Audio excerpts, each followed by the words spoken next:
Good morning, everyone, and a very happy new year. Welcome to this meditation session.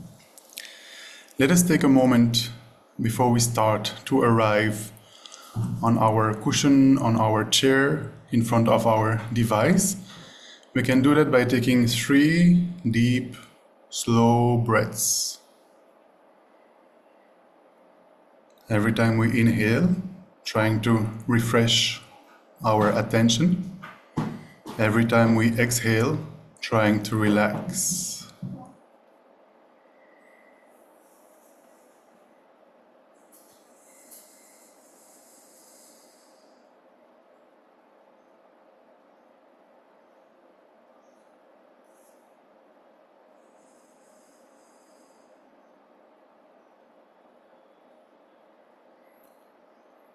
Trying to be fully present for this session, fully focused. Let us dedicate the next half an hour to look inwards, to look at our minds. Before we do that, let us have a look at our body posture. Let us adopt a conducive posture for meditation. So this consists of 7 points that are known as the 7-point Buddha Vairochana meditation posture. I will quickly go through them. So you can sit on the floor or on a chair, both are perfectly fine. If you're sitting on the chair, though, make sure you're not leaning against the support of the chair and not leaning too much forward either. If you're on a chair, also make sure both your feet are flat on the floor. If the floor is too low for you, you can add a cushion under your feet so that they are both flat. If you're sitting on the floor, that is of course the best, and the ideal is to sit in the full lotus posture. That means you have both your feet on top of the opposite leg in the full lotus posture. That might be a little bit challenging. Make sure you're not pushing your body, make sure you are sitting comfortably. You can simply sit cross-legged or even in a half lotus or Burmese style with one leg in front of the other. The most important thing when it comes to the posture is for the body to be upright, for the back to be straight, for the spine to be aligned. You can imagine that there is like a string pulling from the crown of your head, keeping your body upright. Traditionally, we place the hands in the concentration mudra, meaning your right hand on top of the left. The 2 thumbs are slightly touching, and this mudra rests on your lap. The back is straight, this is the most important thing, and the neck is aligned in the continuation of the spine. You can very slightly, gently tilt the head forward. Not too much. The shoulders are even and relaxed. You can place your tongue just behind your upper teeth towards the upper palate. This helps to reduce the production of saliva while you meditate. And finally, this might surprise you, but we don't meditate with the eyes completely closed. We leave them slightly opened. This helps in many ways, for example, against laxity, lethargy, to allow some light to enter, keeping us alert and focused. Of course, we are not paying attention to whatever appears in front of our eyes. It is the mental consciousness that meditates.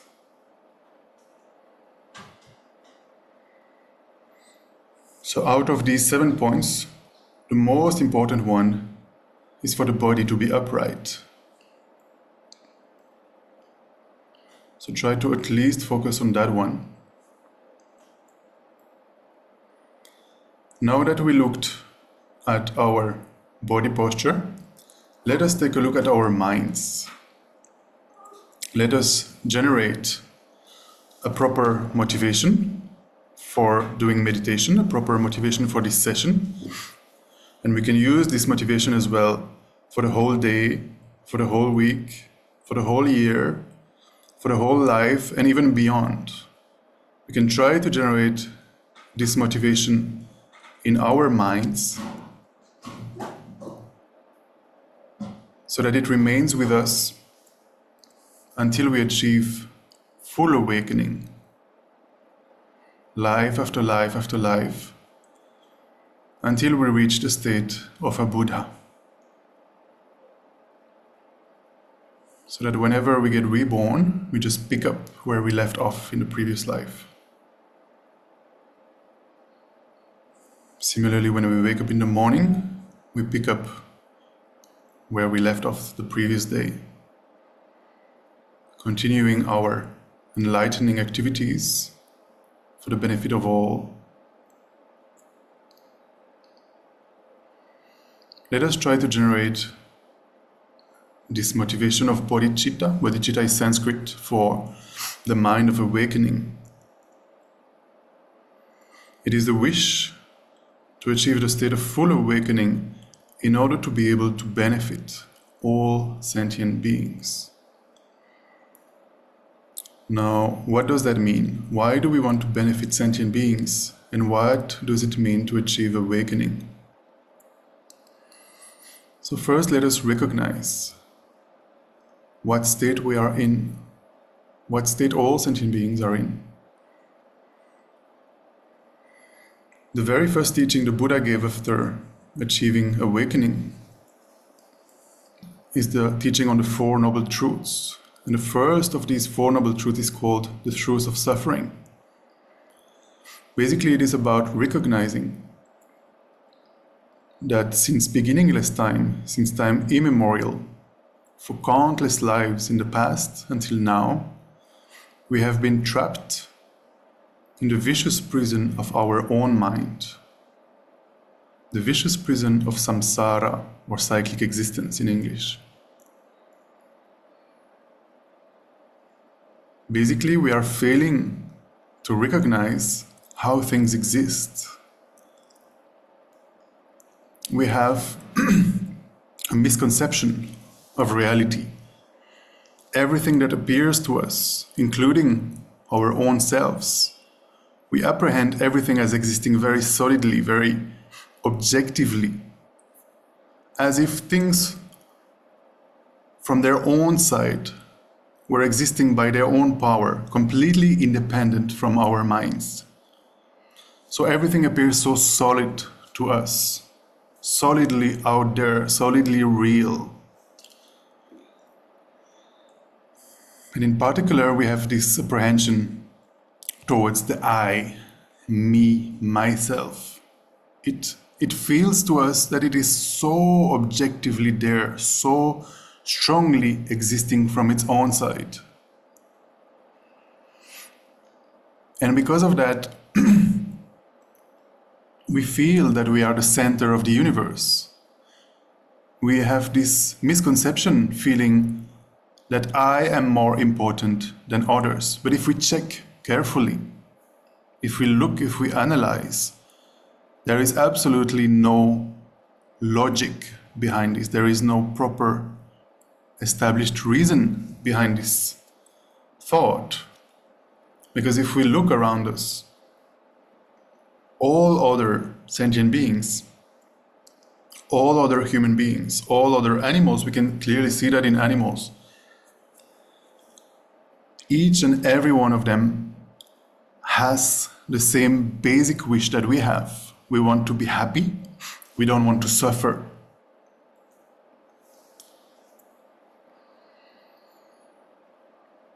You can look at your friends, you can look at the people you interact with during the day. You can look at your pets, or even the tiniest insect. Now in winter, why do they come into your home? It's because they are looking for warmth. Why they are looking for warmth is because they don't want to suffer. They want to be happy, just like myself. So there is absolutely no logic. Feeling we are the center of the universe, we are more important than others. Now, because we have this misconception, all sorts of mental afflictions come into being, such as excessive desire, anger, jealousy, pride, anxiety, depression, and so on and so forth, you name it. The Buddha talked about 84,000 of such mental afflictions, disturbing emotions that all sentient beings have. And because of these negative emotions, we are constantly engaging in actions. We have this apprehension that everything exists so solidly, including the I. We want to make everything for that I, even if sometimes we have to hurt others to make that I happy. Then we engage in what is called negative karmas, actions that are not virtuous, that harm others. And the result of engaging in negative karmas is our own suffering, our own unpleasant experiences. For example, feeling cold, feeling sick, feeling pain, feeling sorrow. All these, the Buddha taught, are the results of the negative karmas we have accumulated in the past. Similarly, because of this misconception that we have about reality and ourselves, even the good actions we engage in, the so-called positive actions, the virtuous actions, even those are contaminated by this innate ignorance that we have, this innate self-grasping ignorance. For example, we might be engaging in an action of generosity. Let's see, we walk out of the house and we see a beggar in the street and we give him a little bit of money or a little bit of food. Because of our apprehension of ourselves as existing very solidly, objectively, independently from anything else, apprehending the beggar as existing objectively independent from anything else, the money or the food that we are giving existing objectively, and the action of giving itself as objectively, we have this strong apprehension, I am giving this to this beggar, existing very solidly. So because of that, even though it is a positive action,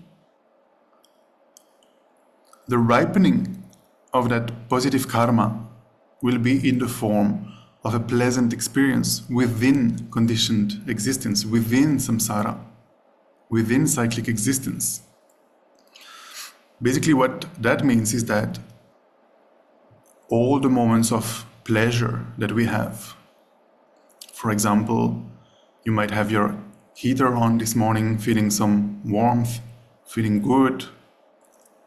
You might have had some good breakfast, giving you a pleasant experience. All these are the results of the positive contaminated karmas that we have accumulated in the past. So what is interesting about whatever we experience, pain or pleasure, is that for as long as we are trapped in the prison of our own mind, as long as we are trapped in cyclic existence, we don't have a choice, we don't have control. Which of these experiences will ripen when? For example, this morning, all of a sudden, because of a negative karma accumulated in the past, you might experience a power cut. Therefore, no more heating, no more air purifier, no more light, no more internet. While in the other hand, suddenly, your neighbor might come and knock on your door and give you some of your favorite sweets. We never know which of the karmas we have accumulated in the past, when they will ripen. This is precisely what samsara is. It is a lack of freedom to choose. We cannot choose how our day is going to unfold, what is going to happen to us. We are totally trapped. Totally, the karma has the control because of our afflictions that are all rooted in self-grasping ignorance. So let us take a moment to recognize that not only ourselves but all sentient beings are in the same boat, are in the same situation. Not only humans but also animals and all beings we cannot see in other realms, such as pretas, asuras, suras, and so on and so forth. And let us take a moment to generate a sense of compassion for ourselves and all other sentient beings by thinking, may all sentient beings be free from samsara, free from cyclic existence, free from the bondage of self-grasping ignorance, from the bondage of their own mind.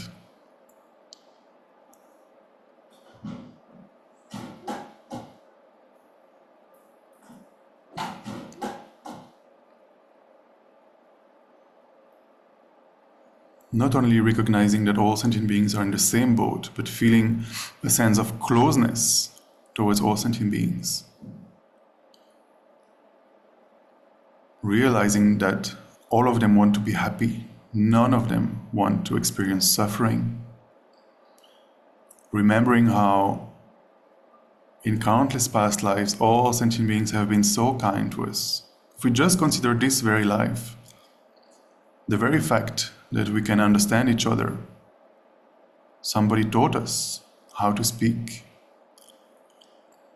how to understand language, the very fact that we have a roof above our heads, somebody built that roof, the very fact that we can connect through internet, how many beings were involved for our devices to be built, for the internet to be maintained every day, the electricity and so forth, the food that we have in our kitchen, how many countless beings have been involved for everything we know and everything we have. Let us try to generate a feeling of closeness and gratefulness, and transforming that into compassion. May all sentient beings be free from suffering and the causes of suffering, which are the afflictions and the karmas. May all sentient beings be free from that. May all sentient beings experience happiness that lasts, a total freedom from suffering, total freedom from karma and afflictions.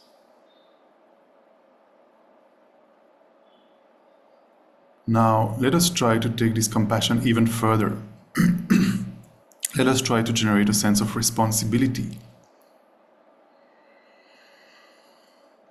by thinking, I myself will free all sentient beings from suffering and the causes of suffering. Why I myself? Because at the moment, I am so fortunate to be born as a human being.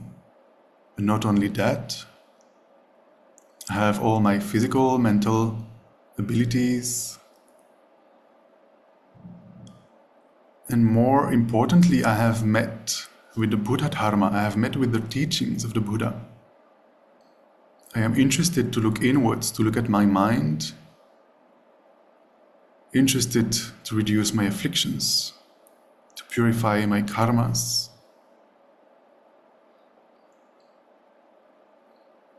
Having all these freedoms and leisures is known as having the precious human rebirth.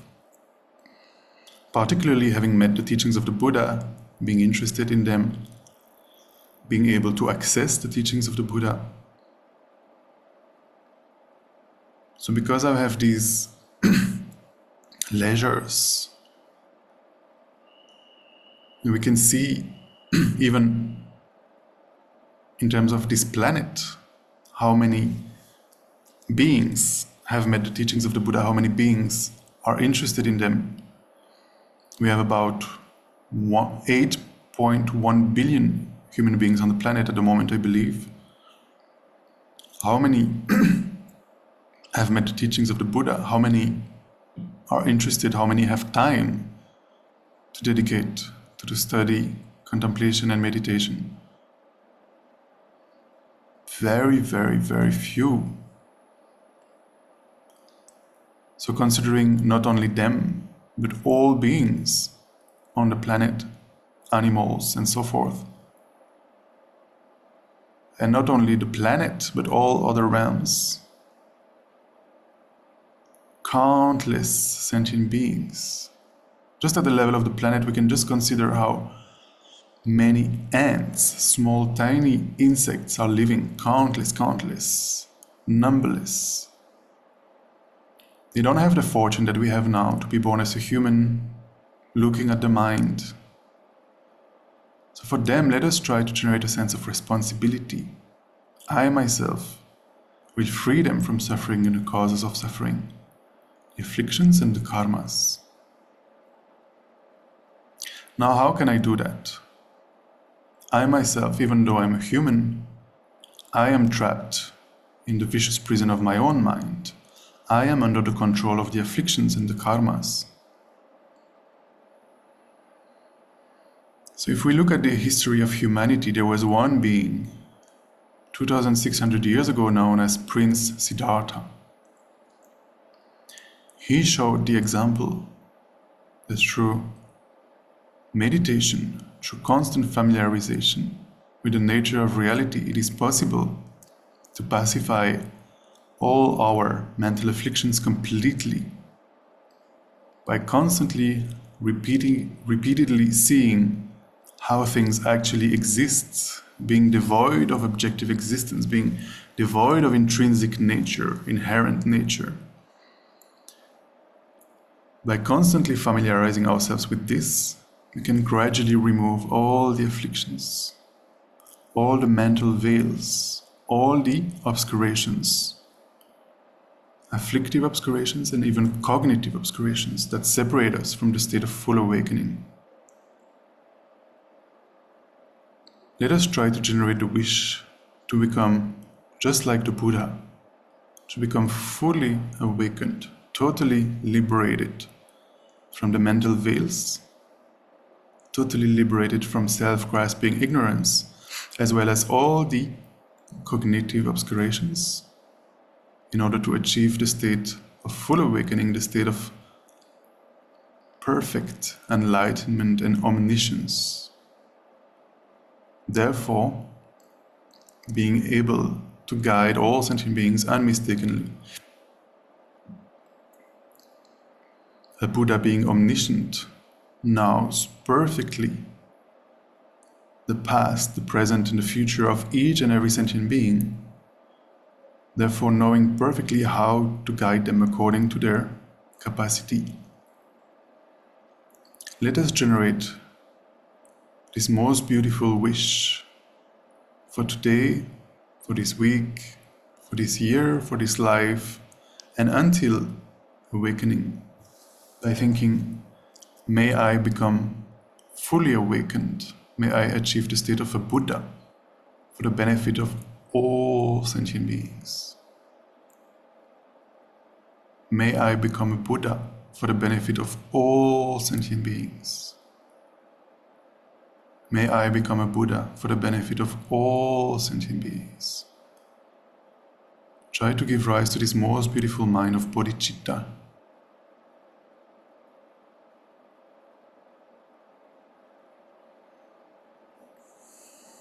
Now, with this motivation in mind, we will engage in a few minutes of Shamatha practice, calm abiding meditation.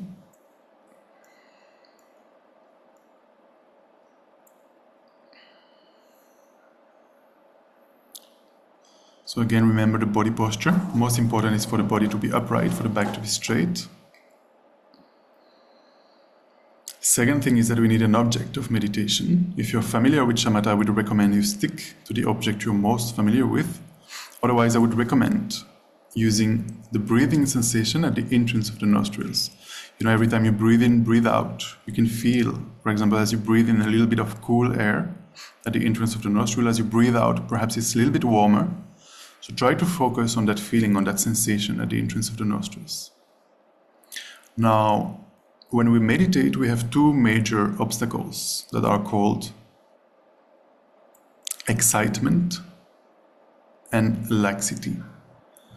Mental excitement, basically we are distracted with thoughts, thinking about past, thinking about the future, and therefore we lose our object of meditation. Mental laxity, also known as lethargy or dullness, is when we don't put enough application in our meditation and therefore the mind starts to sink. We have this tendency to fall asleep and therefore we also lose our object of meditation. So the final and important instruction for this practice is that we need to use two antidotes to counteract these obstacles. The antidotes are called introspection and mindfulness. Introspection is a mental factor, so basically a small part of your mind that is checking what is my main mind doing. Is it meditating? Is it focused on my object of meditation? Or is it distracted with thoughts or with lethargy? And the moment introspection notices that the mind has lost its object, then we apply mindfulness. The role of mindfulness is to remember the object of meditation. So wherever the mind is, for example, thinking about what's going to happen this afternoon, introspection notices that mindfulness brings the mind back onto the object of meditation and making sure it remains on the object of meditation, not forgetting it anymore. So it is a little bit similar. An analogy that I often use is that if you have a pet dog at home and the dog runs away from home, introspection will notice that the dog is gone. Mindfulness brings the dog back home, and you can imagine also tying him against the pillar so that the dog remains at home. It's a little bit similar to what we are trying to do with our mind. Let us try this for about 2 minutes.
Gently come out of the meditation.